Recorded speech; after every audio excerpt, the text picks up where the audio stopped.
Bobby Fischer, a name that echoes in the halls of chess history, was not just a player.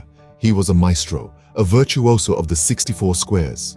Born in 1943, Fischer quickly ascended the ranks of the chess world, becoming a grandmaster at the tender age of 15. His rise to fame was meteoric, his impact on the world of chess profound.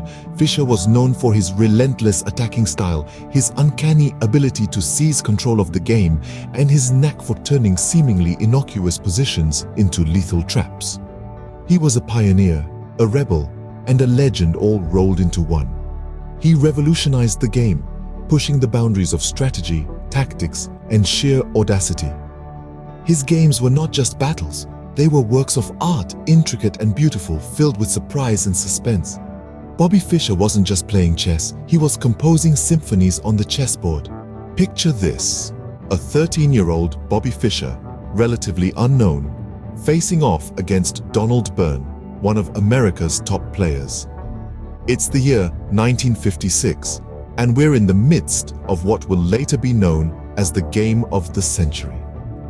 Fischer, with the audacity of youth and a mind teeming with strategic genius, plays a game that leaves spectators and seasoned players alike in awe.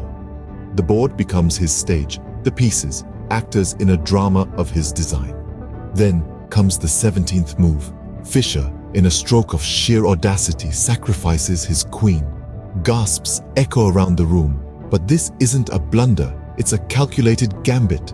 Fischer's queen, the most powerful piece on the board, is offered up to set a trap, a winning position that Byrne walks right into. That game, that move, marked the arrival of a prodigy. Bobby Fischer had arrived. Fast forward to 1972, the world was watching as Fischer faced Boris Spassky, the reigning world champion. This was to be the match of the decade, a clash of titans amidst the backdrop of the Cold War. The World Chess Championship of 1972, held in Reykjavik, Iceland, was not just a game. It was a battle of ideologies, a mirror of the global political chessboard. And the sixth game of this series would go down in history as one of the greatest ever played. Fischer, known for his love of e4, surprised everyone with his opening move, c4, the English opening, a move he rarely played. This unexpected strategy threw Spassky off balance. Fischer was not just playing the pieces, he was playing the man. As the game progressed, Fischer showcased his brilliant positional play. He was a virtuoso of spatial control, his pieces working in harmony, dancing around the board, encapsulating his opponents in an invisible web. But it was move 41 that truly encapsulated the genius of Bobby Fischer. He moved his bishop back to its original square, a seemingly passive move. But this was Fischer in his element, thinking not just one, but several moves ahead. This move, subtle and profound, effectively sealed Spassky's fate. The Russian grandmaster, under the weight of Fischer's relentless pressure, eventually crumbled. Fischer's victory over Spassky was more than just a personal triumph. It was a pivotal moment in chess history.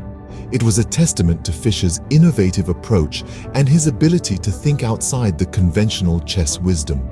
His victory marked the end of Soviet dominance in the world of chess and ushered in a new era of American chess supremacy. This match was not just about winning the world championship, it was about setting new standards, pushing boundaries, and inspiring a new generation of chess players. Fischer's audacious play, his strategic brilliance, and his unyielding will to win made this match a timeless masterpiece in the annals of chess. Bobby Fischer's genius didn't just change the game, it defined an era.